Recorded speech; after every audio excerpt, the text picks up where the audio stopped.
aside from your talent and your tenacity as an actress in pursuit of your dreams, I admire your sheer advocacy for mental health and well-being. And I really mean this. Like you are unapologetic about it. You show people, how to take better care of themselves. You give them a window to your world, your routines. There have been some posts, I should say, that have inspired me just by looking at you. Go through your journey of well-being. One that comes to mind is when you wake up in the morning. You said something like you choose not to look at your phone for at least an hour, because that causes a heightened state of anxiety, and that's something that I've kind of through your like lesson there or other people's teachings, I kind of overcome that as well. It's very hard, especially in our line of business. We're always checking our phone. We always want to make sure if we're getting seeing our emails. You never know if work is contacting us or a potential client. But I think it's very important what you said is that you don't immediately look at your phone. You have a morning routine, whether you meditate, you journal. Something I admire about you a lot, Imaan, is the fact that you take a day for yourself and you treat yourself. Have you noticed that a lot? That you've been posting that a lot? Yeah. So the speaking of skydiving, you posted in your caption that it was a belated birthday gift to yourself. Yeah, and I thought that was really, really sweet, really refreshing, really. Like that we take the time for ourselves. A lot of people don't do that. It's important to kind of do that for yourself. But you have consistently used social media not only as a tool to promote your artistry, but again, to provide positive affirmation and example of messaging for those struggling with their inner demons. Why are you constantly looking to improve your mental health and the mental health of others? Why not? Yeah, I know, right? Yeah, right. Like a loaded question. Answer it right. But I mean, so I feel like going back to what you said about the morning routine and everything, I want to add this to what you said. Yeah, for sure. I have a new morning routine that I think okay, cool. is amazing, and it's really so cool. Nice. And I've told all my friends about it, and I don't think none of them have done it, but it's so great. So about in December, I started doing this thing called morning pages. I'm not sure if you've heard of it. Okay. Is that journaling? Yeah, so it's journaling, but I know like people are like journaling, like No. And you're talking to someone that respects it.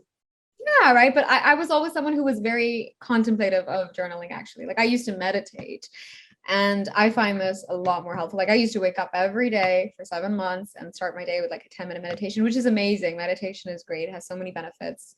People doing it, do it. People who haven't done it should try it. But with morning pages, it's like, so this actor that I worked on a film with actually sent me this book called The Artist's Way. Okay. And Julia Cameron talks about this routine where you wake up, especially if you're creatively blocked. And at that time, I don't think I realized that maybe I was going through some blockage creatively.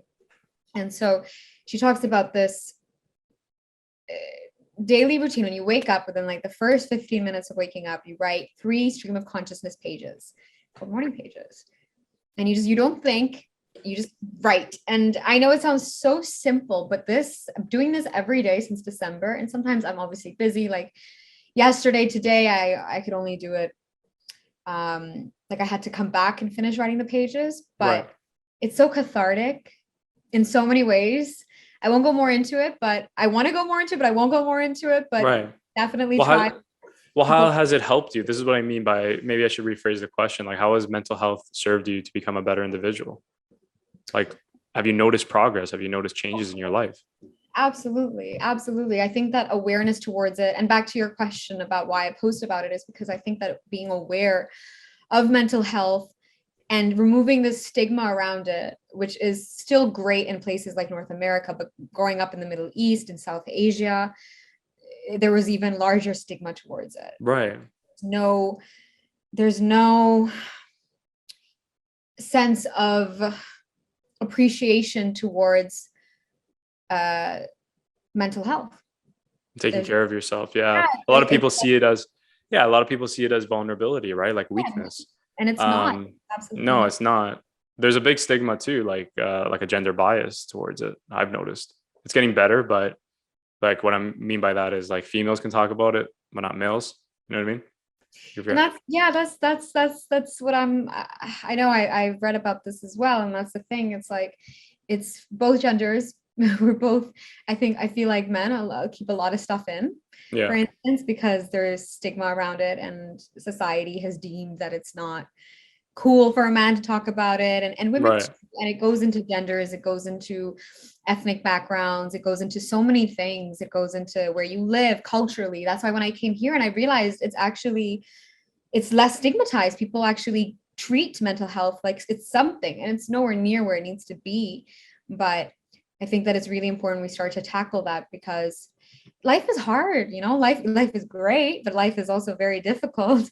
And the more we try and break down these walls that we've created around mental issues or whatever per se, and create this sense of community, of support, that if you have this, I have this, people have anxiety, people have trauma, people have this, there's nothing to be ashamed about, then we feel safer.